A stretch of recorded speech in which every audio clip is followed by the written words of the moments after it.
এতিয়া আমি 12 নম্বৰ কোৱেশ্চনটো চাম 12 নম্বৰ কোৱেশ্চনটো কি কৈছে ABCD এটা সৰি 12 নম্বৰটো ইন্দ্ৰ নামৰ গাঁওবাসী এজনৰ এই টুকুৰা চতুৰ্ভুজ আকৃতিৰ মাটি আছিল তাৰ এটা মাটি আছে চতুৰ্ভুজ আকাৰ ঠিক আছে এনেকৈ মই এই ডায়াগ্ৰামটো ড্ৰ কৰিছো ABCD হেইটো হল তাৰ মাটিৰ আকাৰ ঠিক আছে তাৰ পিছত আছে কিনো গাঁও পঞ্চায়তে তাত আপোনাৰ স্বাস্থ্য কেন্দ্ৰ খুলিব ঠিক আছে এটা প্ৰতিষ্ঠা কৰিবলৈ বুলি তেওঁৰ মাটি টুকুৰা এটা চুকৰ পৰা মানে এক সাইডৰ পৰা আপনাৰ কি কৈছে কিছু অংশ লব খুজিছে ঠিক আছে ইন্দ্ৰ এই প্ৰস্তাৱটোৰ সন্মত হল এটা শৰ্তত যে তেওঁৰ মাটি টুকুৰা পৰিৱৰ্তে একে সমান পৰিমাণৰ মাটি টুকুৰা তেওঁৰ মাটিৰ লগত লগাকৈ দিব লাগিব যাতে গোটেই মাটিখিনি এটা ত্ৰিভুজ আকাৰ হয় বুজি পাইছেনে তাৰ মানে চাওকচোন ধৰি লওক তাৰ এইটো মাটি আছে ABCD হা আৰু এই মাটিটো দিলে সাপোজ এইখিনি AOB এইখিনি মাটি হি দিব খুজিছে ঠিক আছে আৰু তাৰ এই স্বাস্থ্য কেন্দ্ৰৰ কাৰণে হা আৰু কি কৈছে যে মাটিৰ লগালগ আকৌ হি একে মানে কালিৰ তাক মাটি ত্ৰিভুজ আকাৰ লাগে তাৰ মানে এইখিনি মাটি সাপোজ হি চৰকাৰৰ পৰা ললে ওকে কিন্তু এই দুটা বস্তু কি দেখাব লাগিব মই হি দুটা কালি কি বুলি দেখাব লাগিব সমান তেতিয়াহে চৰকাৰে তাক এইটো মাটি দিব তেতিয়া তাৰ মাটিটো কেনেকৈ হৈ যাব এটা আপোনাৰ কি বুলি কয় ত্ৰিভুজ আকাৰ হৈ যাব বুজি পাইছে কথাটো তাৰ মানে এইখিনিতে দি দিলে হা আৰু এইখিনি চৰকাৰৰ পৰা ললে গতিকে তাৰ মাটিটো কেনেকৈ হৈ যাব EBC বুজি পাইছে না EBC এই ত্ৰিভুজ আকাৰৰ তাৰ মাটি হৈ যাব এইখিনি বুজি পাইছে তে মই তে কি প্ৰমাণ কৰিব দিছে যে এইটো কালি আৰু এইটো কালি সমান বুলি দেখুৱাব দিছে বুজি পাইছে না কথাখিনি মাটি চৰকাৰৰ তাৰ এইখিনি মাটি লব আৰু এইখিনি মাটি তাক চৰকাৰে দিব হা আৰু দুটাৰ আকাৰ কিন্তু কালি দুটা একে হ'ব লাগিব কাৰণ তাৰ লস হৈ যাব বুজি পাইছে না কথাখিনি এইখিনি স্বাস্থ্য কেন্দ্ৰৰ কাৰণে দিলে তে চৰকাৰৰ পৰা এইখিনি মাটি একে কালিৰ লব ত্ৰিভুজ আকাৰৰ যাতে তাৰ এই মাটিটো নিজা মাটিটো সামন্তৰিকৰ পৰা ত্ৰিভুজ আকাৰ হৈ যাব ঠিক আছে না এতিয়া মই এইটো চৰকাৰৰ পৰা যে লৈছে মাটি এইখিনি একে হ'ব লাগিব কালি যিমান হি তাৰ পৰা দিছে চৰকাৰক সো এইখিনি আৰু এইখিনি মই কালি একে সমান বুলি দেখাব লাগে সো কেনেকৈ কৰিম ইয়াটো সেম হা ইয়াটো সেম মই কি দেখাব লাগিব এইখিনি আৰু এইখিনি সমান তাৰে কাৰণে মই এতি কি চাই আছো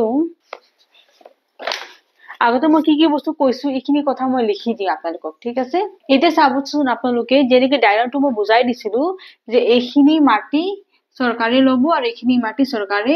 ইন্দ্ৰক দিব ঠিক আছে সো এইখিনি মই বস্তু লিখি দিছো কেনেকৈ কি মই ইয়াতে ডায়াগ্ৰামত কৰিছো হা যে ABCD হল ধৰা হল ABCD সামুদ্ৰিক আকাৰৰ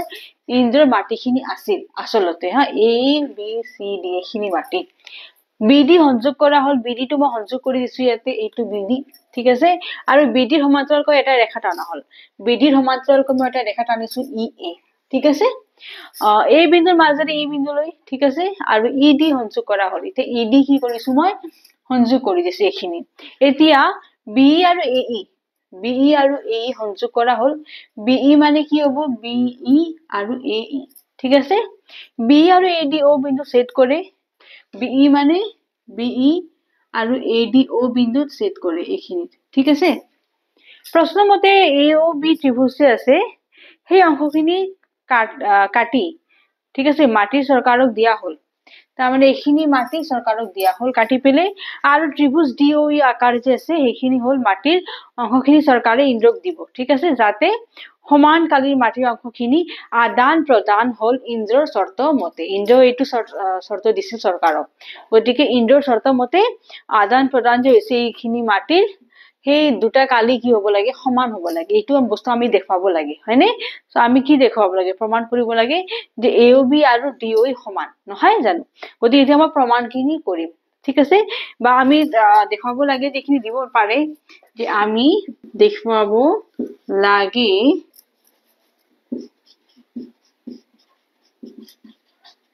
যে কালি ত্রিভুজ কি নাম আছিল নো AOB নহয় AOB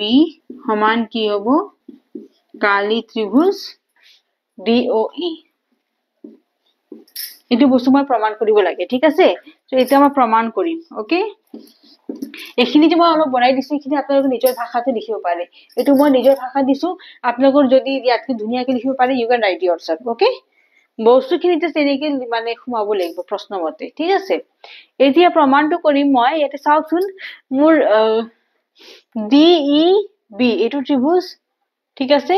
আৰু এ ডি বি এটো ত্ৰিভুজ চাওকচোন সিহঁতৰ মাজত কিবা সাধাৰণ ভূমি আছে নে নাই আপোনালোকে নিজৰ চিন্তা কৰকচোন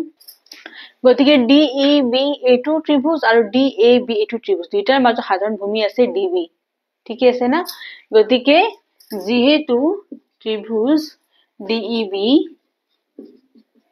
আৰু ত্ৰিভুজ কোনটো আছিল ডি এ বি ঠিক আছে ডি এ বি একে ভূমি হ্যাঁ একে ভূমি কোনটো হ'ব ডিবি হ'ব নহয় বা বিডি দিয়ক একে ভূমি বিডি আৰু দুটা সমান্তৰাল ৰেখাৰ মাজত দুটা সমান্তৰাল ৰেখা কোন দুটা আছিল ইএ হ'ব নহয় ইএ আৰু বিডি ঠিক আছে দুটা সমান্তৰাল ৰেখা ইএ আৰু ডিবিৰ মাজত অৱস্থিত গতিকে কি হ'বনো গতিকে কালি কি হ'ব দুটা সমান হ'ব ত্ৰিভুজৰ ঠিক আছে সো কালি ত্ৰিভুজ ডিইবি সমান কালি ত্ৰিভুজ ডিএবি ওকে এতিয়া দুইটাৰ মাজত কি কৰিম মই ডিওবি টো মাইনাস কৰি দিম ডিওবি ত্ৰিভুজ হা দুইফালে এতেকে কালি ত্ৰিভুজ ডিইবি মাইনাস কালি ত্রিভুজ কি কৈছিলো ডিওবি নহয় সো ডিওবি সমান কি হ'ব কালি ডিএবি মাইনাস কি হ'ব अगेन ডিওবি মাইনাস কৰি দিম হা ঠিক আছে দুইফালে ডিওবি দি মাইনাস কৰি দিছো মই হা ডিইবি মাইনাস ডিওবি মানে কিমান থাকি যাব ডিইও হৈ যাব হয়নে হয়নে নহয় ডিইও হ'বনে হা ঠিক আছে কালি ত্রিভুজ ডিইও মানে এখিনি ওকে সমান কি হ'বনো কালি ডিএবি ডিএবি মাইনাস ডিওবি তার মানে এখিনি থাকি যাব হয়নে এওবি ঠিক আছে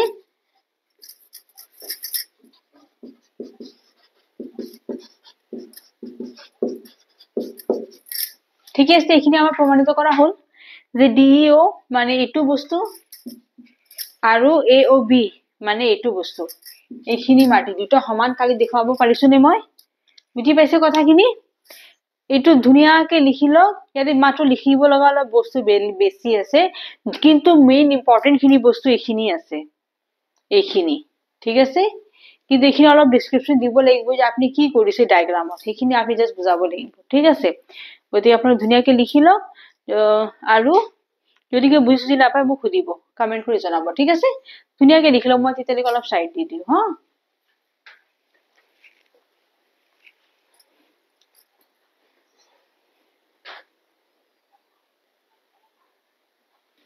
Question number 13 to চাবচোন এটা আপোনালোকে ইয়াতে কি দিছে ABCD ট্ৰাপিজিয়ামৰ হা AB সমান্তৰাল DC আছে আৰু হেনেকে মই আঁকিছো AB সমান্তৰাল DC ঠিক আছে আৰু AC সমান্তৰাল এডাল ৰেখাই AB x ত ঠিক আছে AB কি কৰিছে x বিন্দুত কাটিছে আৰু BC y বিন্দুত কাটিছে ঠিক আছে তাৰ পিছত কৰিছে প্ৰমাণ কৰি বুলিছে ADX আৰু ACY সমান কৰা তাতে ইংগিত দিছে CX লগ লগোৱা সো CX কি কৰিছে লগ লগাই দিছো ओके जिखिनि बस्तु দিয়া আছে আগতে এখিনি মই লিখিলো হা সো ABCD ট্ৰাপিজিয়ামৰ AB সমান্তৰাল কি AB সমান্তৰাল DC ঠিক আছে AB সমান্তৰাল DC AC ৰ সমান্তৰাল ৰেখাই AB x আৰু BC y বিন্দুত কাটিছে ঠিক আছে আমি প্ৰমাণ কৰিব লাগি যে আমি প্ৰমাণ কৰিব লাগে যে আমি কি প্ৰমাণ কৰিব লাগে যে কালি ADX সমান কালি ACY ঠিক আছে এই ত্ৰিভুজ বুলি সিম্বল দি দিও ADX সমান ACY এইখিনি বস্তু আমি প্ৰমাণ কৰিব লাগে ঠিক আছে এতিয়া অঙ্কনটো দি দি ইয়াতে মই কি অঙ্কন যোগ কৰিছো CX সংযোগ কৰা হল CX ঠিক আছে AY and DX সংযোগ কৰা হল ঠিক আছে ওকে এইখিনি সংযোগ কৰা হল CX AY আৰু DX সংযোগ কৰা হল এইখিনি লিখি লব ইয়াৰ তলত মই কি কৰিম প্ৰমাণটো কৰিম হা ইয়াতে চাবচোন আপোনালোকে ত্ৰিভুজ ADX আৰু ACX দুটা ত্ৰিভুজ আছে কাৰ ওপৰত আছে AX ৰ ওপৰত আছে হা সো যেহেতু ত্ৰিভুজ ADX আৰু ত্ৰিভুজ ACX হা একে ভূমি কোনটো হ'ব AX হ'ব হয়নে AX আৰু দুটা সমান্তৰাল ৰেখা কোন দুটা হ'বনো AX আৰু ADC হা AX আৰু DC ৰ ওপৰত অৱস্থিত গতিকে কি হ'ব দুটা কালি সমান হ'ব হয়নে কালি ত্ৰিভুজ ADX সমান কালি ত্রিভুজ ACX হয়নে ঠিক আছে ADX সমান কি ACX আকৌ চাবচোন ACX আৰু ACY এই দুটা ত্ৰিভুজৰ কথা কৈছো মই ঠিক আছে আকৌ যেহেতু ত্ৰিভুজ ACX আৰু ত্ৰিভুজ ACY একে ভূমি কোনটো হ'ব AC হ'ব নহয় AC আৰু দুটা সমান্তৰাল ৰেখা কোন দুটা সমান্তৰাল ৰেখা হ'ব ACY আৰু ACX AC আৰু XY ৰ মাজত হ'ব নহয় AC আৰু XY ৰ মাজত অৱস্থিত হয় গতিকে কি হ'ব কালি ত্ৰিভুজ ACY equal to Kali ত্ৰিভুজ ACX ঠিক আছে এতিয়া মই এটো 1 বুলি দিলু এটো 2 বুলি দিলু ঠিক আছে সো ইয়াৰে পৰা মই কি পাই আছো ACX AC দুই ফালে সমান হৈ আছে নে নাই গতিকে ADX আৰু ACY কি হৈ যাব সমান হৈ যাব ঠিক আছে গতিকে 1 আৰু 2 ৰ পৰা আমি কি পালো কালি ADX সমান কি হ'ব কালি ত্রিভুজ ACY হয়নে এইখিনি বস্তু আমাক প্ৰমাণ কৰিব দিছিল নহয় হয়নে নহয় চাওকচোন এইখিনি বস্তু আমাক দেখাব দিছিল ঠিক আছে গতিকে কেনেকৈ কৰিছো ফাৰ্স্ট ত্ৰিভুজ ADX এইটো ত্ৰিভুজ আৰু ACX এই দুটা সমান কৰিছো যেহেতু AX ৰ ওপৰত আছে হা ভূমিৰ ওপৰত গতিকে এই দুটা কালি সমান হ'ল अगेन ACX আৰু ACY এইটো ত্ৰিভুজ আৰু এইটো দুটা একে ভূমি AC ৰ ওপৰত আছে গতিকে এই দুটাৰ কালি সমান হৈ গল দুই ফালে ACX সমান আছে নে নাই গতিকে এই দুটা কাটা যাব এই যেহেতু দুটা সমান গতিকে এই দুটা সমান হৈ যাব গতিকে ADX সমান ACY হ'ল ক্লিয়াৰ হৈছে বস্তুখিনি বস্তুটো বুজি পাইছে না একেবাৰে সহজ অলপ টান নহয় গতিকে এইখিনি ভালকৈ আপোনালোকে লিখি লওক মই অলপ সাইড দি দিও ঠিক আছে তেতিয়ালৈকে আৰু এটা কথা কৈ দিও মই যে এক্সাম পেটো চেনেলটো আপোনালোক গোটেইখিনি ভিডিওস গণিতৰ মই দি আছো ঠিক আছে লগতে বাকি সাবজেক্টছৰ আপোনালোকে সাবজেক্টছৰ কোৱেশ্চনছ পাই যাব ঠিক আছে যেনেকৈ ম্যাথছ তো দি আছো সায়েন্স অলৰেডি মই দিছো ঠিক আছে সোশ্যাল হিন্দি আসামিজ ওকে